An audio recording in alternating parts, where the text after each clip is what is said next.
स्वागत है आप सभी का गीता ज्ञान में। हम अध्याय 13 पर हैं और आज जो श्लोक है वो श्लोक है 19, जहाँ पर भगवान कह रहे हैं कि प्रकृति और पुरुष दोनों को ही तू अनादि जान तथा समस्त विकारों और गुणों को भी प्रकृति से ही उत्पन्न जान। अभी क्षेत्र और क्षेत्रज्ञ की बात भगवान करते आ रहे थे कि क्षेत्र क्या है, कि जो प्रकृति है, जो दिखती है, जो अनुभव में आती है, जिसमें व्यवहार होता है, जो रूप के साथ है, जो साकार है, जिसमें बदलाव है, वो प्रकृति है। एक है उस प्रकृति को जानने वाला पुरुष, आत्मा, चेतना, कॉन्शियसनेस। तो प्रकृति और पुरुष की चर्चा जब भगवान ने की तो यहाँ पर उस ही बात को आगे बढ़ाते हुए एक बहुत ही गहरी बात कर रहे हैं और ये बात सांख्य दर्शन का आधार है। प्रकृति और पुरुष दोनों को ही तू अनादि जान, दोनों को अनादि जान। इनका कोई आदि नहीं है, प्रकृति का भी कोई आदि नहीं है कि कहीं से ये उत्पन्न हुई थी, और पुरुष और आत्मा का भी कोई आदि नहीं कि वहां से ये उत्पन्न हुआ। ये बस है ही है। कब से है नहीं कहा जा सकता, कब तक रहेगी कुछ नहीं पता, बस है। प्रकृति लगातार है ही है। जब सृष्टि की रचना हुई लाखों करोड़ों साल पहले, रचना से पहले भी वो प्रकृति मूल रूप में विद्यमान थी। जैसे एक पेड़ है, अब पेड़ जब बाहर निकला तो उससे पहले ही एक बीज विद्यमान था, उसी बीज के आधार पर वो पेड़ निकल पाया। हम कोई भी कर्म करते हैं पहले उसका थॉट हमारे अंदर होता है, या यूँ कहें कि कर्म हम बाद में करते हैं स्थूल रूप से, लेकिन सूक्ष्म रूप में वो कर्म पहले हो चुका होता है। बाहर बाद में नाराजगी आती है, अंदर पहले नाराजगी हो चुकी होती है। गुस्सा बाद में बाहर आता है, पहले वो अंदर कहीं प्रकट हो चुका है। तो जब वो बाहर आया, हम कहें कि नहीं अभी गुस्सा हुआ, बल्कि उसी समय गुस्सा नहीं, बल्कि वो तो न जाने कब से चल रहा था। तो प्रकृति जब पैदा हुई, उत्पन्न हुई, सृष्टि की रचना हुई, तब वो प्रकट हो गई, वो फैल गई। वो ऐसे पूरे प्रकृति 5 तत्वों के साथ में, 24 गुणों के साथ में फैल गई। लेकिन ऐसा नहीं है कि उस समय वो उत्पन्न हुई। उत्पन्न तो वो पहले से ही थी, उत्पन्न से ही उत्पन्न हुआ। यदि प्रकृति से पहले कुछ ना होता तो फिर प्रकृति पैदा कैसे होती? तो इसका मतलब प्रकृति से पहले भी प्रकृति थी, लेकिन वो जो पहले प्रकृति थी वो थोड़ी बीज के रूप में प्रकृति थी, मूल के रूप में प्रकृति थी, गहरी प्रकृति थी, फाउंडेशन के रूप में थी और सूत्र के रूप में थी। लेकिन वो प्रकट नहीं थी, अप्रकट थी, लेकिन थी। हमारे लिए अप्रकट थी, लेकिन वो प्रकृति तो, बीज तो था ही था। पेड़ हमको दिख नहीं रहा था एक छोटे से बीज में, लेकिन ऐसा नहीं है कि उस छोटे से बीज में बरगद का पेड़ नहीं होता। वो बरगद का पेड़ उसी ही छोटे से बीज में है ही है। हम उसका उतना प्रकटीकरण देख नहीं पा रहे हैं। वो विद्यमान छोटे रूप में, जैसे कोई फॉर्मूला होता है, सूत्र होता है, उस सूत्र से ही बहुत कुछ, एकदम बहुत बड़े बड़े समाधान निकल जाते हैं। तो वो फॉर्मूला पहले से विद्यमान है। तो प्रकृति, प्रकृति, कृति कहते हैं जो भी कृति है, जो बना है, दिखता है, अनुभव में आता है। जैसे एक चित्रकार एक कृति को बनाता है, वो कैनवस के ऊपर रंगों को बिखेरता है और एक कृति निकल के आती है। वो कृति जो उसने बनाई कैनवस के ऊपर, तो पहले तो उसने अपने मन में बना ली, पहले उसके अंदर उसकी छवि आ चुकी थी, उसके बाद उसने कागजों पर उसको उभारा है। शिल्पकार ने पहले मूर्ति को अपने मन में बनाया, पत्थर में तो उसने बाद में उभारा है, तो सूक्ष्म रूप में पहले उसके अंदर बनी हुई थी। जैसे कहते हैं ना कि जो भी आप जीवन में करना चाहो उसको देखना शुरू कर दो, उसको अपने ही अंतरतम में पहले से ही उसकी एक छवि, एक रूप बनाना शुरू कर दो, वो बाहर वैसा ही प्रकट हो जाएगा। और यदि वैसा रूप ही नहीं बनाया तो वो बाहर प्रकट भी नहीं होगा। अपने सपनों को साकार करना शुरू कर दो, देखना शुरू कर दो, उसमें जीना शुरू कर दो और उसके कार्य करना शुरू कर दो, वो सपने पूरे होने लगते हैं। क्योंकि सूक्ष्म रूप में पहले से ही वो अब आ गया है, बस प्रकट होने की बात है। तो प्रकृति, कृति कहते हैं जो कृति है, प्रमेत कृति से भी जो पहले है। अब ये जो नेचर है ये कृति है, परमात्मा की कृति है, लेकिन ये कृति से भी पहले थी। जो कृति से भी पहले है वो प्रकृति है। तो कभी ना कभी तो ये कृति बनी, लेकिन इसका नाम व्याकरण के अनुसार इसलिए प्रकृति कहा कि जब ये बनी उससे पहले भी ये विद्यमान थी। तो जब पहले भी विद्यमान थी तो इसका मतलब यह हुआ कि ये कोई पैदा नहीं हुई। अब पहले बीज आया या पेड़ आया, पेड़ से फिर बीज आया, बीज से फिर पेड़ आया। अब पहले क्या आया, अब उसका एक गहरे स्तर पर एक खोज चलती रहे, अंडा पहले या मुर्गी पहले। लेकिन भगवान कह रहे हैं ये प्रकृति गहरे रूप में अनादि है। हम इसको केवल जाने कि ये प्रकृति, देखो जैसे हम हैं, अभी प्रकृति जब हम नहीं थे तब भी थी, हम नहीं रहेंगे तब भी रहेगी। हजारों लाखों साल पहले भी ये ऐसे ही थी, ये ऐसे ही थी। व्यक्ति आते हैं चले जाते हैं, प्रकृति जो की त्यों खड़ी रहती है, और जो आत्मा है वो भी जो की त्यों खड़ी रहती है। ये शरीर बनते हैं, बिगड़ते हैं, जिससे बनता है शरीर उसी में जाकर मिल जाता है। तो शरीर से पहले प्रकृति है, तो शरीर से पहले प्रकृति है, इसलिए तो शरीर बना है प्रकृति से। तो शरीर आने और जाने की प्रक्रिया हुई, लेकिन शरीर जिससे बना वो अनादि प्रक्रिया हुई, वो है ही है। तो यहाँ पर भगवान ने सांख्य दर्शन का एक गहरा सूत्र बता रहे हैं कि प्रकृति भी और पुरुष भी दोनों अनादि हैं।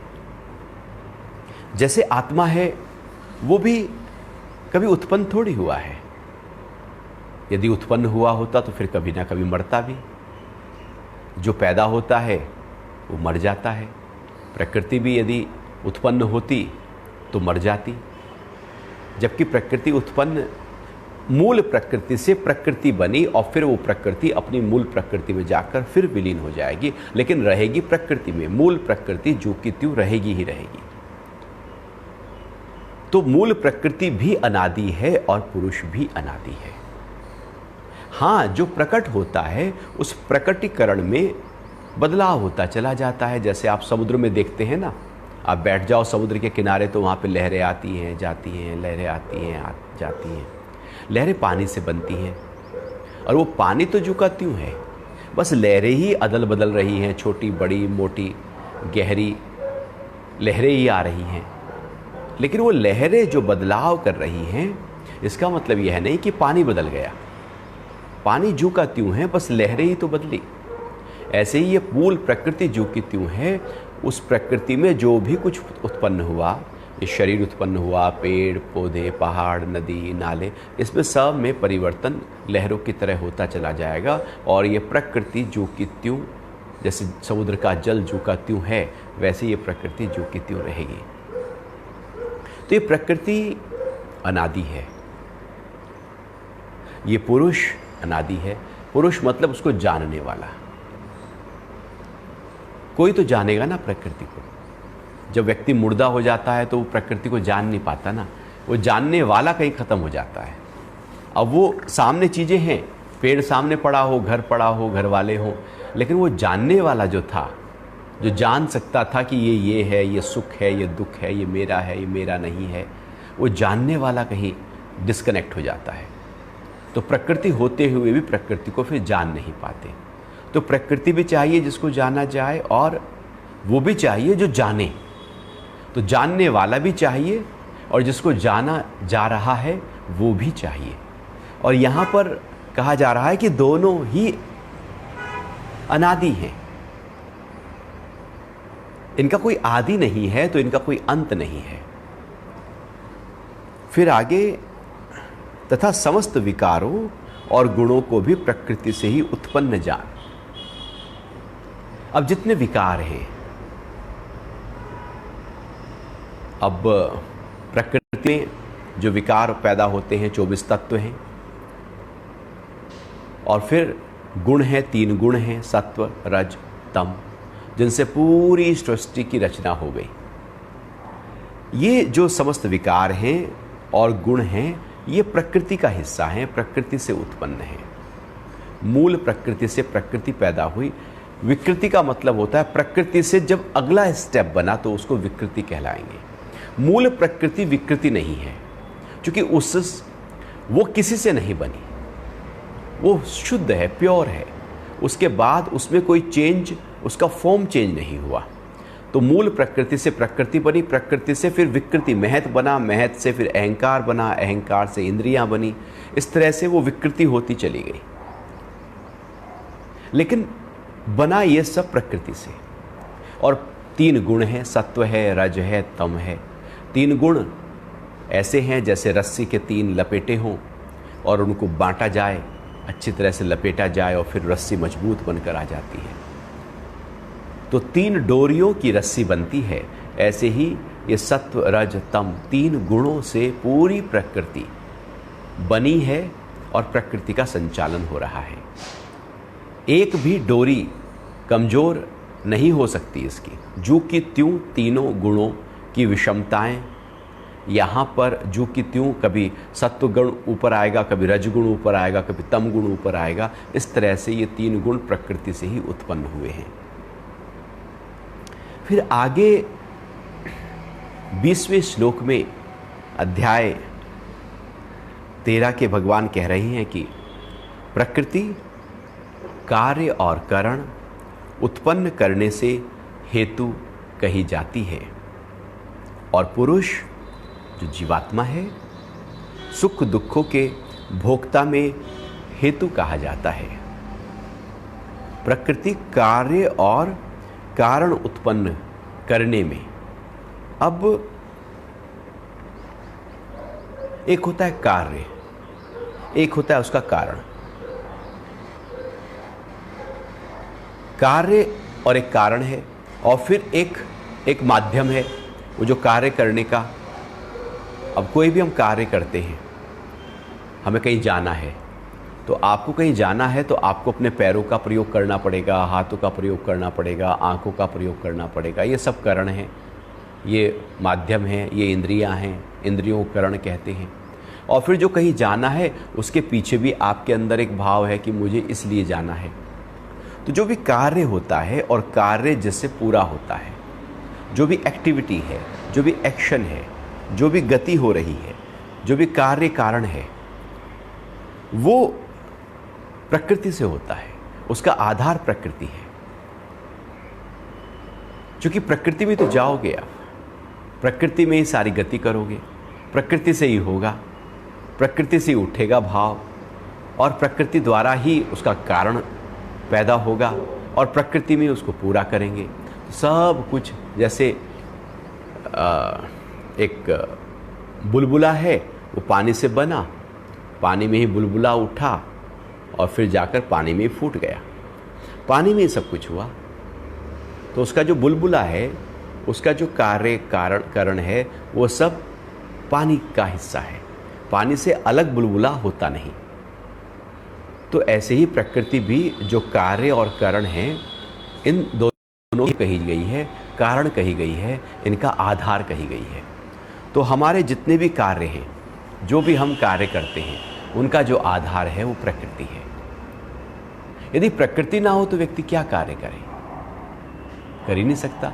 वो कुछ भी करेगा, मान लो हाथ पैर से भी गति कर रहा है, तो हाथ पैर भी तो प्रकृति से बने हैं। ये मन बुद्धि, ये अहंकार जिससे वो काम करेगा, वो भी तो प्रकृति का ही हिस्सा है।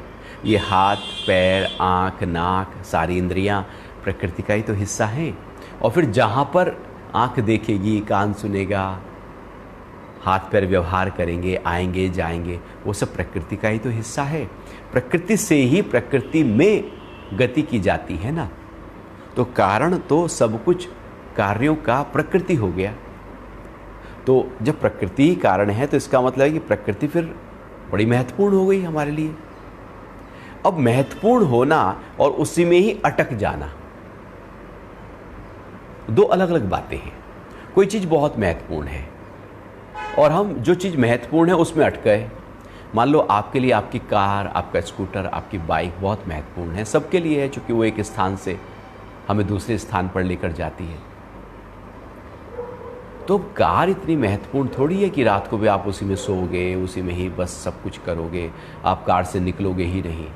वो महत्वपूर्ण है लेकिन एक सीमा तक महत्वपूर्ण है, उसका जब तक प्रयोग है तब तक महत्वपूर्ण है, उसके बाद उसको आप छोड़ देंगे। ऐसी प्रकृति में भी एक सीमा तक तो प्रकृति बड़ी महत्वपूर्ण हो जाएगी, लेकिन यदि प्रकृति को ही पकड़ कर रखेंगे तो प्रकृति अपने में उलझा लेगी एक माया के आधार पर। इसलिए प्रकृति को जानो, जानो कि सारे कार्य इसी से ही उत्पन्न होते हैं, करण भी यहीं पर है, सब कुछ यहीं पर है, लेकिन बस कार्य करो और वापस अपने पुरुष तत्व में आ जाओ, फिर जाओ, फिर पुरुष तत्व में आ जाओ। लेकिन हम गलती क्या कर जाते हैं कि बस गए तो गए, लौट के आना मुश्किल है। तो प्रकृति में सारे कार्य और करण प्रकृति से उत्पन्न होते हैं, आधार प्रकृति है, इसको हमें समझना है, जानना है।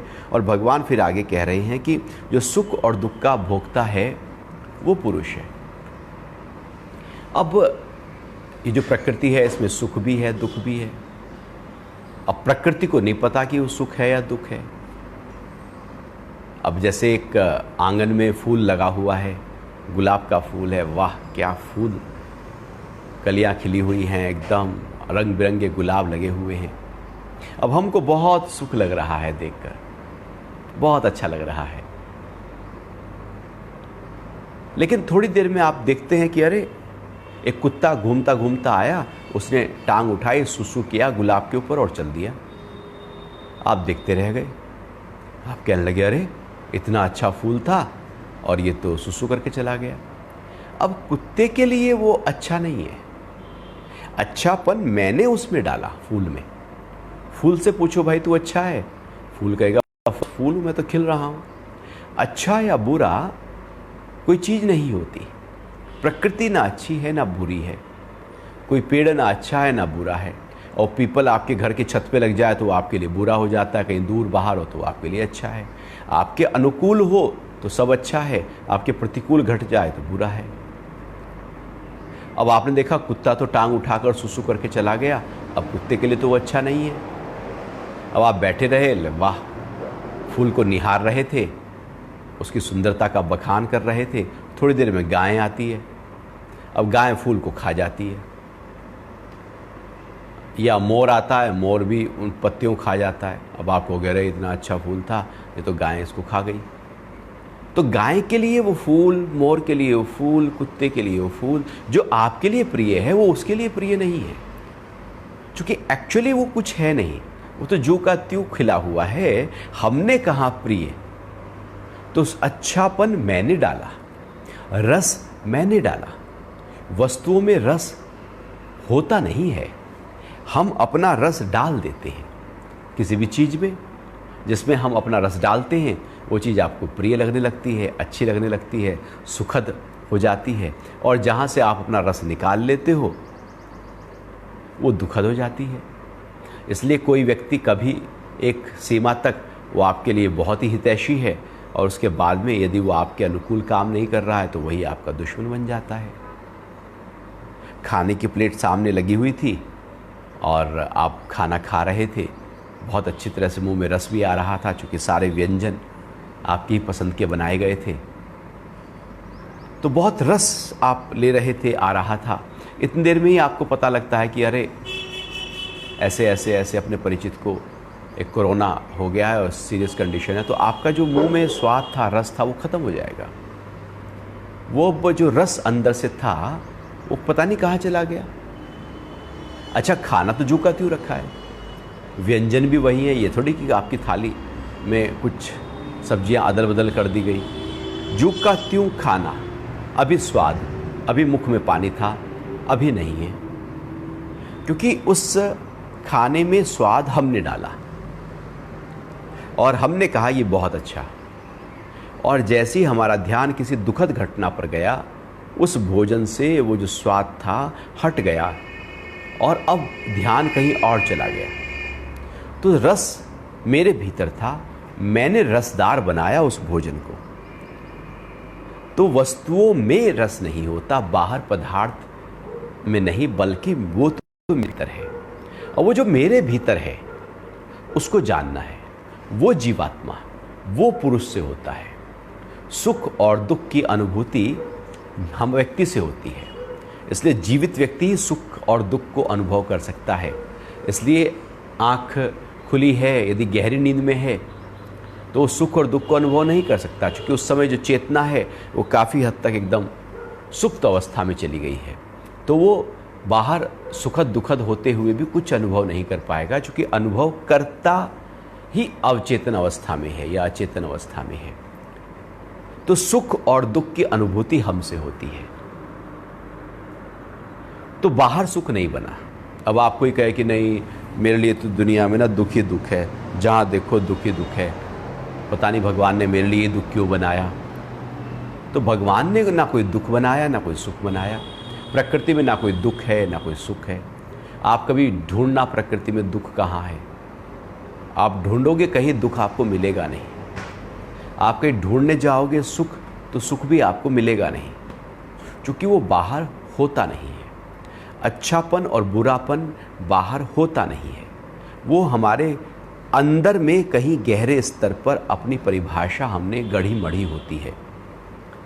वो दुर्योधन को और युधिष्ठिर को कहा ना गुरु ने कि जाओ दुर्योधन, ये कॉपी पेन लो और यहाँ पर करीब 10 गांव घूम के आना, और जो भी अच्छे लोग आपको दिखाई दें उनकी एक लिस्ट बना लेना, उनके नाम पते सब लिख लेना। युधिष्ठिर को कहा जो बुरे लोग दिखाई दें उनकी लिस्ट बना लेना। तो दोनों ने कहा गुरुजी ये तो कोई बड़ी बात नहीं है, हम जाके पता करेंगे, देखेंगे कैसा है लोगों का, अच्छे और बुरे की लिस्ट में बना लाएंगे। तो दुर्योधन लौट के जब आया तो भी खाली कॉपी लेकर आया और युधिष्ठिर भी। तो गुरु ने पूछा भाई दुर्योधन क्या बात? कह लगे नहीं, मैं तो सारे में ढूंढा, कोई अच्छा दिखा ही नहीं मुझे, सारे बुरे हैं। कोई किसी में कोई बुराई है, किसी में कोई बुराई है, किसी में कोई बुराई है। मैंने अच्छी तरह से अंदर तह बाई तह गहरे स्तर पर मैंने देखा, लेकिन सब के अंदर मुझे बुराई दिखाई दी। युधिष्ठिर कहने लगे मैंने भी सबको अच्छी तरह से जांचा, लेकिन सबके अंदर अच्छाई दिखाई दी, बुराई नहीं रही थी। तब गुरु ने कहा देखो बेटा, ना बाहर अच्छाई होती है ना बाहर बुराई होती है, हमारा मन जिस तरह का होता है, जो सोच जो हम बाहर खोजना चाहते हैं वो हमें बाहर मिल जाता है। यदि आप अच्छाई को देखना चाहोगे तो आपको अच्छाई दिख जाएगी, आप बुराई ढूंढना चाहोगे तो बुराई दिख जाएगी। ऐसे ही व्यक्तियों में, घर गृहस्थी में भी ऐसी होता है, घर वालों के साथ भी। यदि आप किसी में बुराई देखना चाहो तो सुबह से लेकर रात तक आप बुराई ढूंढना शुरू कर दोगे, ये भी कमी है, ये भी कमी है, ये भी कमी है, ऐसे नहीं किया, वैसे नहीं किया। और अच्छाई ढूंढना शुरू करो तो बस अच्छाइयों की एक बहुत लंबी लिस्ट बन जाएगी, तो आप अच्छाइयाँ ढूंढना शुरू कर दोगे। तो वो कहाँ से? मेरे भीतर है। वो गुरु ने कहा ना 2 शिष्यों को एक पूरा एक डब्बा भर के चने का दिया, दोनों को कहा कि देखो बेटा रोज़ 1 चना इसमें से खाना, और एक को कहा तुम जो इसका अच्छा चना है, बेस्ट चना है, वो निकालना रोज़, और दूसरे को कहा कि जो इसका ख़राब चना है तुम वो रोज़ खाना। तुम ख़राब को फोकस करना, तुम अच्छे को फोकस करना। तो वो सुबह शाम दोपहर जब भी मौका मिले 1-1 चना खाना शुरू कर दिया। दिनों में डब्बा खाली हो गया, गुरु के पास पहुँचे तो गुरु ने कहा बताओ कैसा रहा? तो जो अच्छे वाला था, जो अच्छा ढूंढ रहा था, उसने कहा गुरुजी लास्ट तक मुझे अच्छा ही दिखाई दिया। और जो खराब वाला था वो कहने लगा गुरुजी लास्ट तक मुझे खराब ही दिखाई दिया, क्योंकि मेरे नज़रिए में खराबी आ गई। तो मैंने कहा ये खराब है चना, वो ख़राब है, एक एक ख़राब करके मैं निकालता गया और सब में से कौन सा ख़राब है वो उठा लिया। फिर ऐसे करते करते करते करते मेरा नज़रिया ख़राब का बन गया। मैं केवल ख़राब ही ख़राब देखा और वो बोलता है दूसरा कि मैंने अच्छा अच्छा देखा। तो ये कहाँ से है? ये हमारे भीतर से, ये जीवात्मा से होता है। अच्छापन, बुरापन, सुखद और दुखद अनुभूति हम डालते हैं। तो वो जो चेतना है जब बाहर की तरफ गति कर रही है, चूँकि चेतना ही तो गति कर रही है बाहर की तरफ, चेतना ही ना हो तो फिर तो ये प्रकृति के 24 के 24 तत्व तो पड़े रह जाएं। जैसे व्यक्ति ना हो तो घर, आलीशान घर भी पड़े ही रह जाते हैं, सारे महल खंडरी बन जाते हैं। तो जहाँ पर पहले हाथी झूलते थे फिर वहाँ पर कोई दिया भी दिखाने वाला नहीं रहता। तो वो तो व्यक्ति है तो सब उसके लिए रौनक है, चमक है। व्यक्ति ही नहीं तो स्थान तो ऐसे ही बंजर बेमान है। तो वो जो अनुभूति करने वाला है प्रकृति में, सुख की, दुख की, अच्छे की, बुरे की, वो जीवात्मा है। प्रकृति में सुख दुख नहीं, बल्कि वो अनुभूति करने वाला जो है वो हम हैं। फिर आगे 21वें श्लोक में भगवान कह रहे हैं 13वें अध्याय की कि प्रकृति में स्थित पुरुष ही प्रकृति से उत्पन्न गुणों का भोक्ता है और इन गुणों का संग ही अच्छी बुरी योनियों में उसके जन्म का कारण बनता है। प्रकृति में स्थित पुरुष ही प्रकृति से उत्पन्न गुणों का भोक्ता है। फिर इसी बात को और अर्जुन को समझाते हुए कहा जा रहा है कि प्रकृति में जो भी गुण उत्पन्न होते हैं, जो भी कुछ प्रकृति में है, प्रकृति खुद उसको नहीं भोगती। वो भजन आता है ना, नदियाँ न पिए कभी अपना जल, वृक्ष न खाए कभी अपना फल। तो वृक्ष कभी अपने आप अपने फल नहीं खाता, नदी कभी अपने आप अपना पानी नहीं पीती, प्रकृति कभी भोगती नहीं है अपने आप, भोगता कोई और है। प्रकृति में जो भी कुछ है उन सब के गुणों का भोगता पुरुष है। प्रकृति तो केवल उपलब्ध कराती है, चीजों को प्रदान कराती है।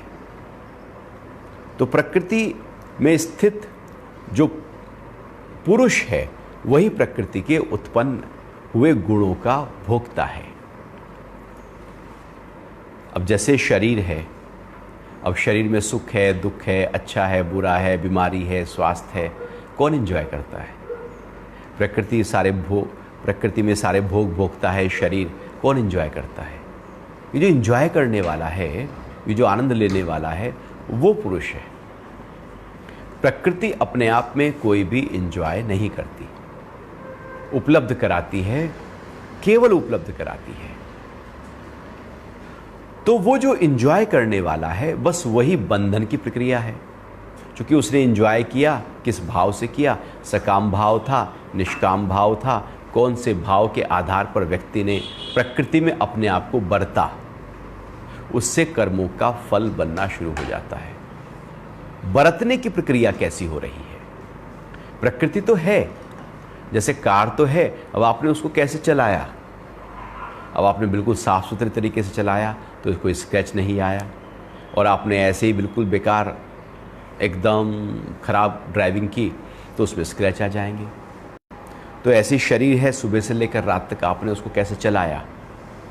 तो जैसे शरीर चला वैसे दिन भर चलने से उसमें क्षति वैसी उसी अनुकूल हुई, अर्थात बीमारियां भी वैसी आई जैसे शरीर को गलत तरीके से चलाया। और यदि सही चलाया तो शरीर लंबे समय तक चलता रहता है। तो हमने प्रयोग कैसे किया प्रकृति का? प्रकृति का प्रयोग यदि सही दिशा में सही प्रकार से हो जाए तो फिर बंधन नहीं, लेकिन प्रकृति में यदि सही प्रकार से प्रयोग ना हो तो प्रकृति फिर बांध लेगी, और इसी प्रकार से प्रकृति व्यक्ति को बांध लेती है।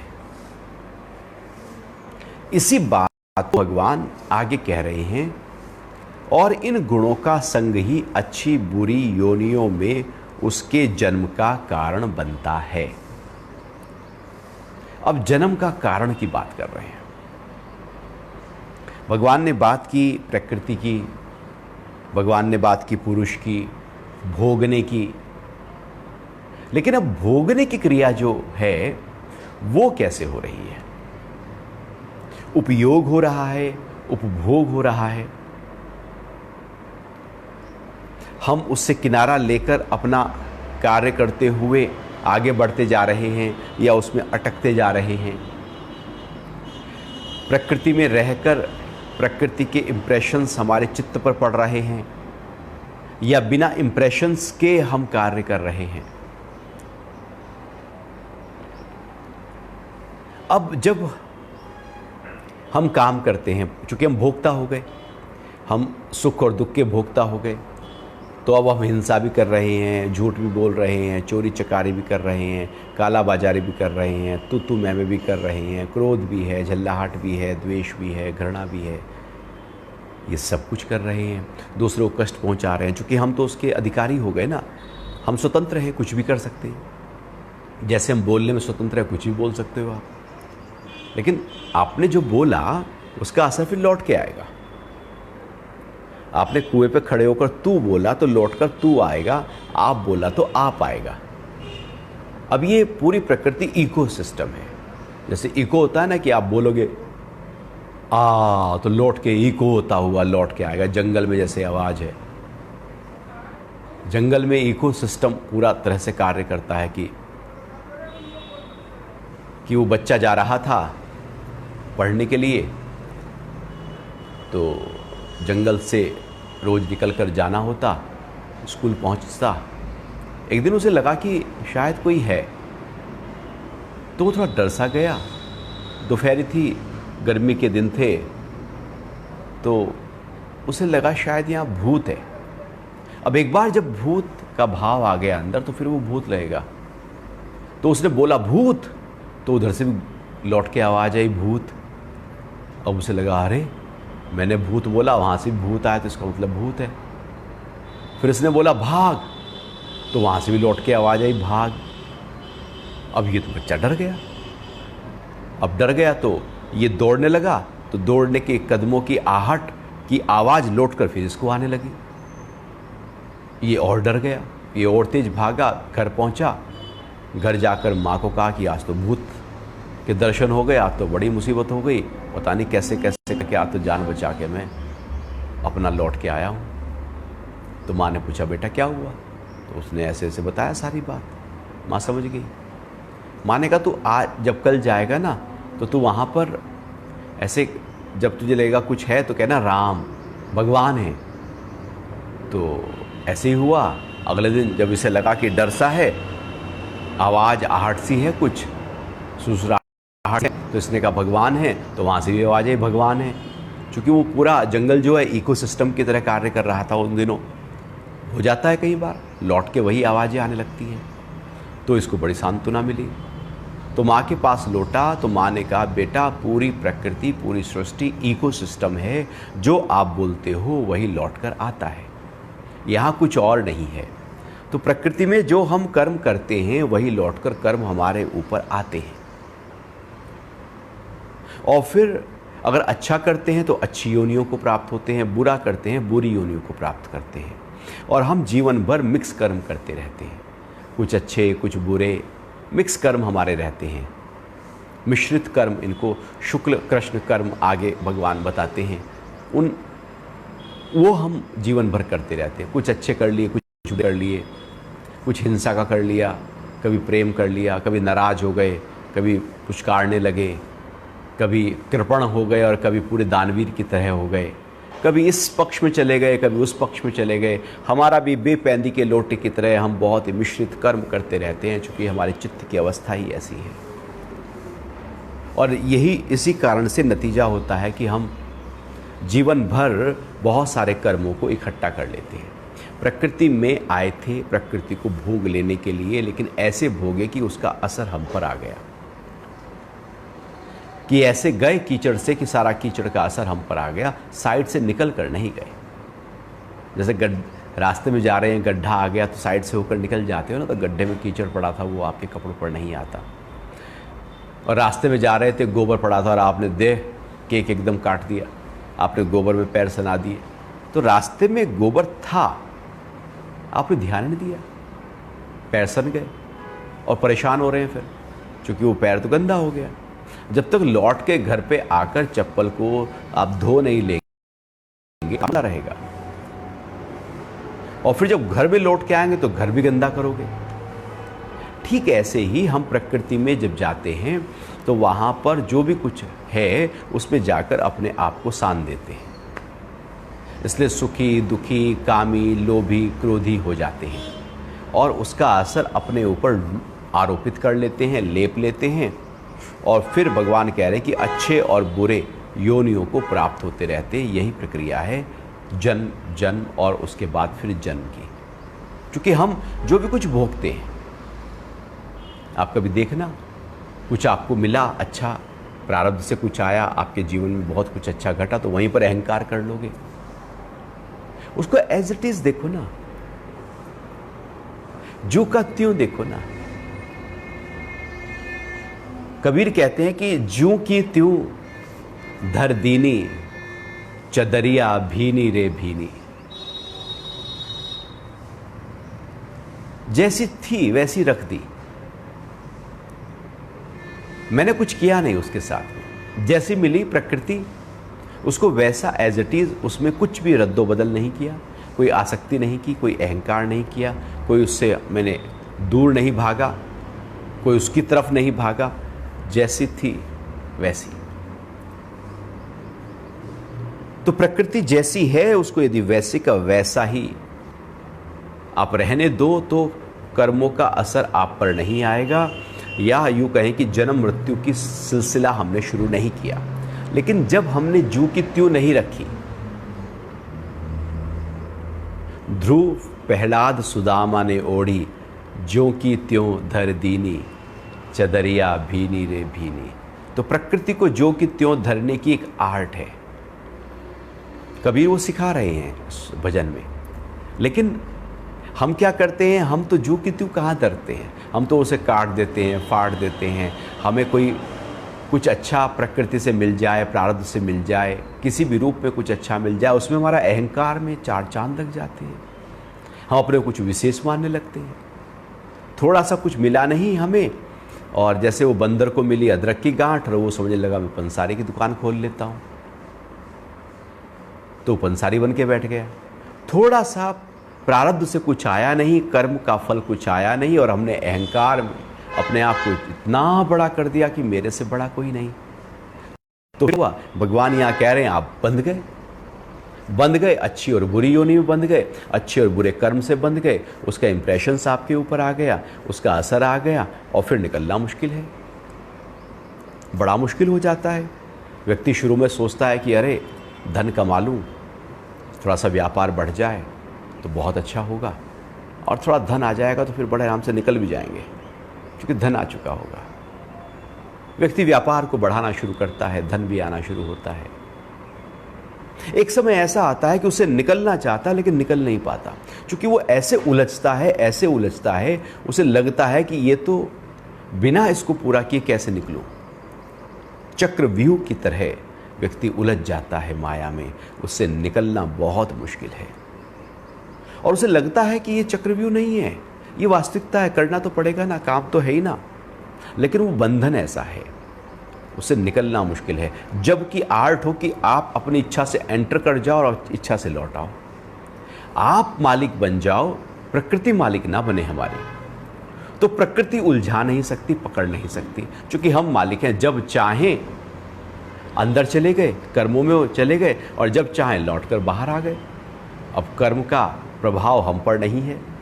तो ये मालिक, पुरुष मालिक है, प्रकृति मालिक नहीं हो सकती। जब प्रकृति मालिक बनकर बैठ जाती है तो फिर हम बंधन में आ जाते हैं, और फिर जन्म मरण का चक्र शुरू हो जाता है। आप पुरुष तत्व हैं, आप मालिक की तरह हैं, और मालिक की तरह ही व्यवहार हो, और आप अपने मालिक के भाव में रहें। मालिक के भाव में रहता है, वो प्रकृति में थोड़ी आएगा। फिर हम दिन भर प्रकृति में उलझे रहते हैं, इसकी प्रकृति, उसकी प्रकृति, ये बात, वो बात। इसलिए तो तनाव है। आज क्यों इतना तनाव है, क्यों इतनी विकृति है? क्यों इतना मन उलझे हैं? क्यों छोटे से छोटा बच्चा भी पर इरिटेट हो रहा है? क्यों घर में 5 लोग, पांचों की सबकी अपनी अपनी यात्रा दिशा है? क्यों इतना मन, सब कुछ सुख सुविधा धन दौलत लोगों के पास होते हुए भी मन छलनी क्यों हुआ पड़ा है? क्योंकि हम प्रकृति में पूरी तरह से उलझ गए हैं। जैसे कांटों में कोई उलझ जाए तो कबीर कहते हैं कि उलझ पुलझ मर जाना है, रहना नहीं देश बेगाना है। ये संसार कांटों की बाड़ी।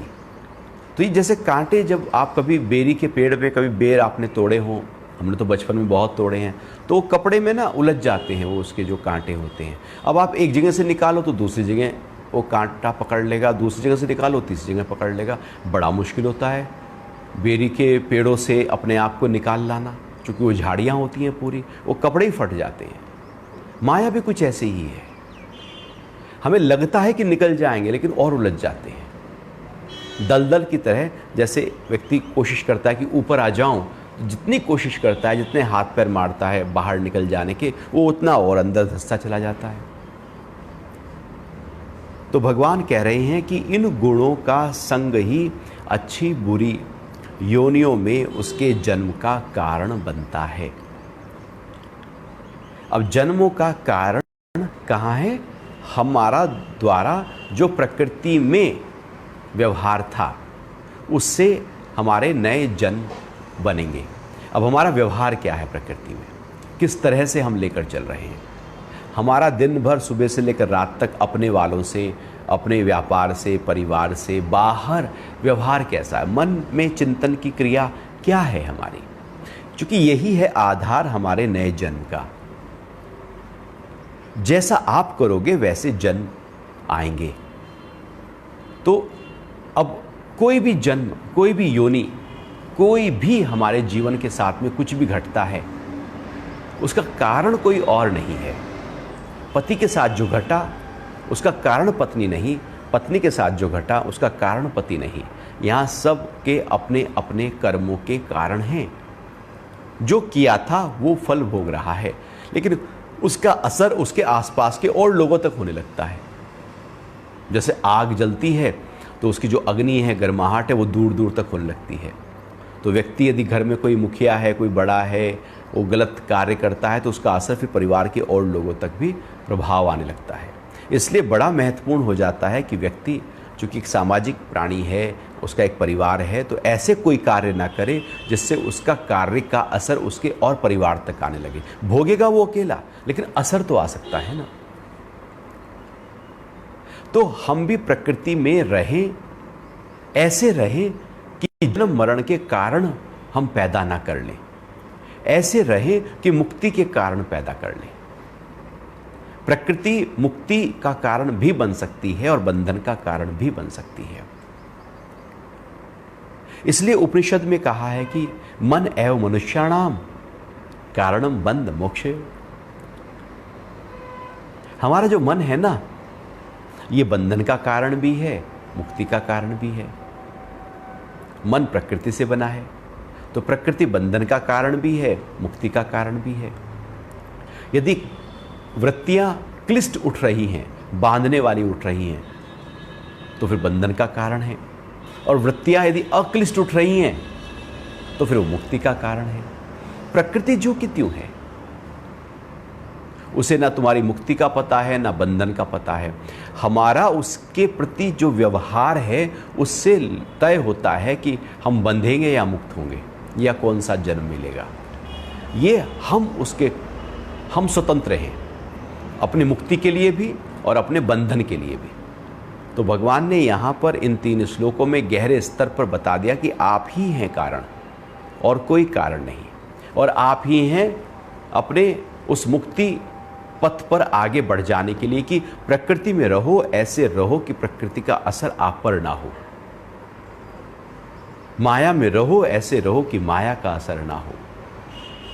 आप हो, जैसे आप कभी देखते हैं कि पानी है और पानी में एक चम्मच आप डाल दो, तो चम्मच जो है वो पानी का हिस्सा नहीं है, चम्मच फिर भी अलग है, बिल्कुल अलग। चम्मच पानी में है लेकिन अलग है, न्यारी है, प्यारी है। चम्मच दाल की कटोरी में पड़ी है लेकिन वो बिल्कुल अलग है। ऐसे ही प्रकृति में आप हैं लेकिन आप पूरी तरह से अलग हैं। अपने आप को अलग रखने की क्रिया ही अध्यात्म कहलाती है। और इस प्रक्रिया से हम अपने जन्म और मरण, जो बंधन की प्रक्रिया है, उससे अपने आप का बचाव करके मुक्ति के पथ पर आगे बढ़ सकते हैं। फिर आगे भगवान ने आत्मा और परमात्मा की बात और गहरे स्तर पर बताई, जिसकी चर्चा अब हम अगले सत्संग में करेंगे। अभी आपके कोई प्रश्न उठ रहे हो तो उस पर बात कर सकते हैं। हरिओम जी।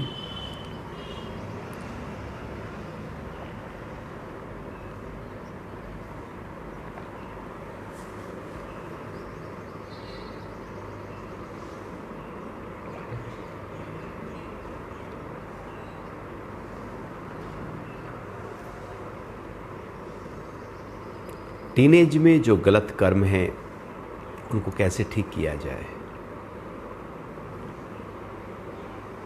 असलियत में माता पिता का इसमें रोल, शिक्षक का रोल एक बहुत बड़ा रोल होता है। अब माता पिता टीवी देख रहे हैं और बच्चों कहते हैं अरे टीवी ना देखो। माता पिता मोबाइल पर हैं, बच्चों कहते हैं मोबाइल पे ना रहो। माता पिता फेसबुक, व्हाट्सएप, ट्विटर पर हैं, बच्चों कहते हैं आप फेसबुक, व्हाट्सएप, ट्विटर पर नहीं जाओ। माता पिता गपशप मार रहे हैं, बच्चों कहते हैं आप पढ़ लो। बच्चे तो वो देखा, जो उन्होंने देखा वो उन्होंने सीख लिया। बच्चे वो नहीं करते जो उनसे कहा जाता है, बल्कि बच्चे वो करते हैं जो वो देखते हैं। अब संग का जो रंग है वो चढ़ता है। अब बच्चे जो हैं वो संग करते हैं घर में माता पिता का, या फिर वो अपने दोस्तों का, या स्कूल जाते हैं तो वहाँ पर। तो वो संग क्या है बच्चों का? संग पर बहुत ज़्यादा प्रभाव पड़ेगा कि उस पर रंग क्या चढ़ रहा है। अब ऐसे में यदि बच्चों में कुछ ऐसी कुप्रवृत्तियाँ हैं जो आपको लगता है कि वो अच्छे नहीं हैं, वो स्पेसिफिक हो सकता है, तो वो अब आपको देखना होगा कि कहीं ऐसा तो नहीं कि वो संग ही कोई ऐसा हो, कोई दोस्त ऐसा है कि जिसके साथ वो उठते बैठते बात करते हुए और उसके प्रभाव में आकर और वही गलत, चूँकि कच्ची मिट्टी की तरह होते हैं बच्चे, उनको आकार उनका अपना कुछ नहीं होता। जैसे ढालोगे, कुम्हार जैसा भी कच्ची मिट्टी के ऊपर हाथ रखता है वो उसी रूप चाक पर जब चलाता है तो वही रूप ले लेता है। बच्चे भी कच्ची मिट्टी की तरह हैं। जैसा उनको संग मिलना शुरू होता है, जैसी बातचीत होती है, व्यवहार होता है, जैसे शिक्षा, ज्ञान होता है, एक्सपीरियंस, संस्कार होते हैं, उसी का वो रूप ढलते चले जाते हैं। जब संस्कार देने का समय होता है तब तो हम पीछे हटाते हैं, और जब वो पूरी तरह से पक्के हो चुके होते हैं, वो बर्तन बन चुका होता है, तप चुका होता है, तब कहते हैं इसका आकार ठीक नहीं है, अब क्या करें। अब वो आकार ढल गया है। तो बहुत ही बारीकी, इसलिए परवरिश करना एक आसान बात नहीं। बहुत ही बारीकी से बच्चों को हमें ध्यान देना होगा, बचपन से ध्यान देना होगा। और फिर यदि कुछ फिर भी कुप्रवृत्तियाँ ऐसी आ गई हैं जो गलत हैं, ऐसे अवगुण हैं जो गलत हैं, फिर भी उनको कैसे दूर करना है। अब उसके लिए बच्चों के अंदर यदि हमने केवल अवगुण को ही टारगेट करना शुरू कर दिया सुबह से लेकर रात तक, तो उनके अवगुण और बढ़ जाएंगे, वो और रिजिट हो जाएंगे, वो और ज़्यादा द्वेष करने लगेंगे। चूँकि टीन एज में परशुराम अवतार जो है, जो विद्रोह का अवतार है, वो प्रकट हो जाता है। तो कभी हम इसकी चर्चा कर सकते हैं। जो 10 अवतार हैं हमारे, वो हमारे ही जीवन में हमारे ही साथ होते हैं। तो टीन एज का मतलब है परशुराम अवतार। परशुराम अवतार का मतलब है एकदम विद्रोह की भावना। जो भी कुछ नियम हैं, कानून हैं, उनसे विद्रोह करना, माता पिता की मर्यादा को तोड़ना, उनके उल्टा चलना, उनके आंख दिखाना, उनको शब्द देना, जो भी कुछ कहा जाए कि ऐसे करना वैसे नहीं करना। रेड लाइट, यदि वो बाइक चला रहे हैं तो रेड लाइट तोड़ना, सारे नियम तोड़ना, जो भी कुछ है वो परशुराम अवतार, अर्थात पूरी तरह से वो जो हार्मोन्स का जो असर है इस समय, वो विद्रोह वाला होता है। तो सारे अवगुण, तो परशुराम अवतार बुरा नहीं है, वो मर्यादा में लाने के लिए बहुत अच्छा है, वो आगे बढ़ाने के लिए बहुत अच्छा है। जिन बच्चों में परशुराम अवतार ज़्यादा प्रकट होते समय पर व्यक्ति एक दिशा पकड़ लेता है। वो हिंसा की, चोरी की, चकारी की गलत दिशा भी उसी परशुराम अवतार में व्यक्ति जब मर्यादा में ना आए और उसी ही वृत्ति में लगातार टिका रहे तो वो एक धारा में बहा चला जाता है और वहीं से ही अवगुण शुरू हो जाते हैं। तो ऐसे में गुरु की, ऐसे में माता पिता की, ऐसे में मित्र की आवश्यकता होती है कि उसकी सही दिशा दी जाए। मट्टी गीली है, उसको एक शेप दे दिया जाए। तो ऐसे में माता पिता का एक बहुत ही महत्वपूर्ण जो इस समय रोल हो जाता है वो यह है कि बच्चा जब रिसीव माइंड हो, हर समय रिसीव माइंड नहीं होगा, जब भी वो रिसीव माइंड हो तभी उसको ऊंची बात कहें, सही बात दे, सही सलाह दे, सही ज्ञान दे। उस समय उस रिसीव माइंड को स्वीकार कर लेगा। ऐसे ही कि जैसे बारिश पड़ रही हो और आपने बाल्टी को सीधा रख दिया हो तो एकदम भर जाएगी। बाल्टी उल्टी रखी है तो पानी दिन भर रात भर बारिश होती रहे, बाल्टी में पानी एक बूंद भी नहीं जाएगा। रिसीव माइंड भी ऐसे ही है। बच्चे यदि सुनने के लिए तैयार है जिस समय, उस समय बस अपनी बात को कह दे। और ये बहुत ही गहरे स्तर पर देखते रहें कि बच्चा कब रिसीव माइंड है, उसी समय बात कहनी है। और जब वो रिजिट हो रहा है, अहंकार में है ना, उपद्रव कर रहा है, उस समय आप कहेंगे तो और उपद्रव बढ़ेगा, द्वेष और बढ़ेगा, झगड़ा और बढ़ेगा। और इसी कारण से वो सब एकदम विरोध पैदा हो जाता है। और बच्चों में माता पिता के लिए जो विरोध इस उम्र में पैदा होता है वो फिर जीवन भर बना रहता है, उसकी फाउंडेशन आ चुकी होती है। तो ऐसे में बहुत ही प्यार से, ध्यान रखते हुए, ज्ञान से, प्रेम से उसको ज्ञान दें, उसको दिशा दें। चूँकि हार्मोन्स का इम्बैलेंस हो रहा है बॉडी के अंदर, बॉडी कुछ कह रही है, मन की स्थिति कुछ और है, प्रकृति में नया नया एकदम वो देख रहा है। तो धीरे धीरे उसको संवारते हुए, सजाते हुए, सही दिशा देते हुए, ठोकते हुए, प्यार करते हुए एक सही आरूप दे दें, एक रूप दे दें।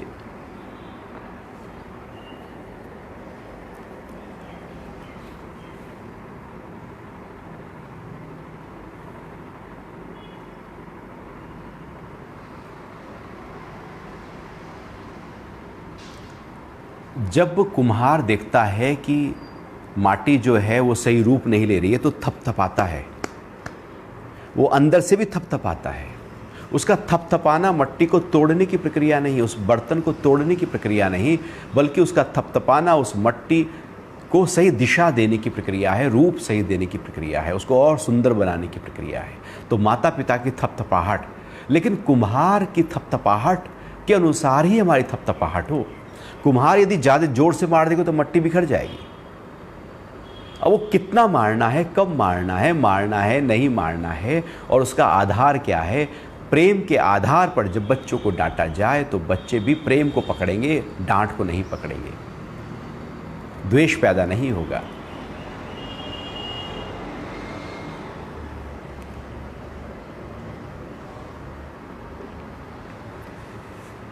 जो भाग्य में नहीं वो मिलने लगे तो क्या है, जो भाग्य में नहीं वो कैसे मिलेगा। भाग्य क्या है, जो आपने कर्म किया, जब आप उसको भोगने लगते हैं तो उसको भाग्य कहते हैं। आपका ही कर्म जब फल दे रहा है आकर, उसको भाग्य कहते हैं।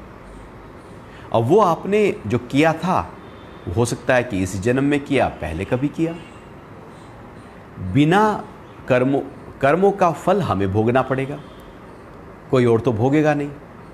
किसी के कर्मों का फल भी हम नहीं भोगेंगे। तो आप जो भोग रहे हैं वो आपका भाग्य है, और जो आपका भाग्य है वो आपने बनाया है। हम अपने भाग्य के भाग्य विधाता हैं। हम ही कर्मों के आधार पर भाग्य बनाते हैं। निठल्ला व्यक्ति, बिल्कुल आलसी व्यक्ति क्या भाग्य बनाएगा, उसका भाग्य भी आलस वाला ही हो जाएगा। एक कर्मठ व्यक्ति अपने भाग्य को पूरी तरह से सजा लेगा। तो कर्म भाग्य बनाते हैं। तो ऐसा नहीं है कि प्रारब्ध में नहीं था और मिल गया। आपको नहीं पता था, आपकी कल्पना में नहीं था, सोच में नहीं था, ऐसा दूर दूर तक भी नहीं सोचा था कि मेरे साथ कुछ ऐसा घट जाएगा, एक अच्छी नौकरी मिल जाएगी, एक अच्छा व्यापार बड़ा हो जाएगा, बहुत कुछ समृद्धि हो जाएगी। जो नहीं चाहा था दूर दूर तक वो पूरा हो जाएगा। अपना बचपन को देखें और आज को देखें, एकदम दूरियां हैं। तो ऐसा नहीं है कि आपने नहीं सोचा था तो वो आपके गहरे स्तर पर चित्त में नहीं पड़ा था, वो पड़ा था। प्रकट होने का समय नहीं आया था। जब प्रकट होने का भाग्य का समय आ गया तो वो प्रकट हो गया। आपका ही है, किसी का नहीं है।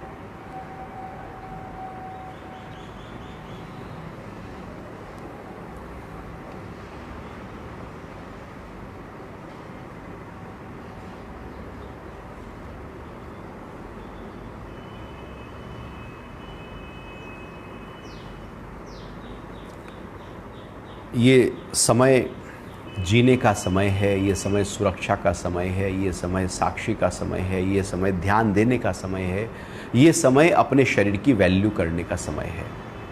ये समय शरीर को छोड़कर, स्वास्थ्य को छोड़कर अन्य चीज़ों की वैल्यू करने का नहीं है। हमने अपने स्वास्थ्य को नज़रअंदाज करते हुए हर चीज़ को तवज्जो दी, हर चीज़ को ध्यान दिया, धन को ध्यान दिया, मित्रों को ध्यान दिया, घूमने को ध्यान दिया, बाहर सबको ध्यान दिया, लेकिन शरीर कहीं नज़रअंदाज हो गया। ये समय केवल और केवल आपको फिर से अपने आप पर फोकस कर रहा है।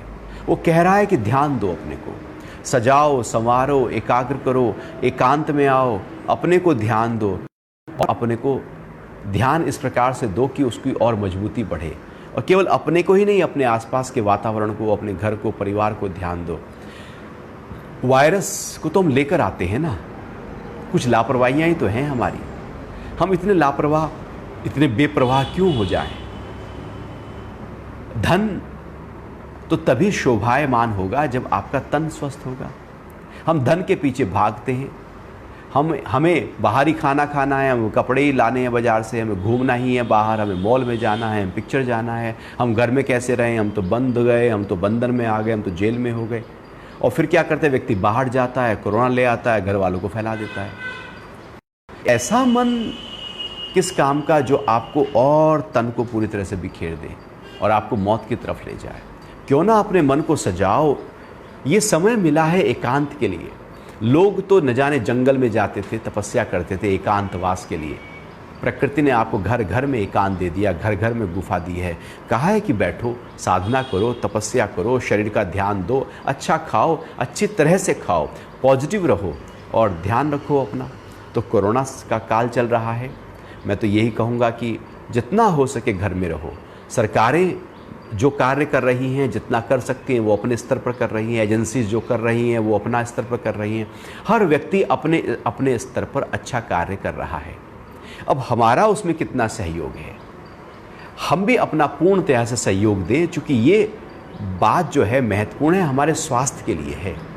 इससे किसी और को फ़र्क नहीं पड़ेगा, सबसे ज़्यादा फ़र्क हमें ही या हमारे परिवार वालों को पड़ेगा। इसलिए अपनी जिम्मेदारी रखो। ये सरकार की जिम्मेदारी नहीं, ये अपने आप की जिम्मेदारी है। इसलिए अपने को ध्यान देकर ये जो दौर है इससे निकल जाना है। समय आया है, चला जाएगा। ठहरता तो यहाँ कुछ भी नहीं, ना अच्छे से अच्छा ठहरता है, ना बुरे से बुरा ठहरता है, चला जाता है।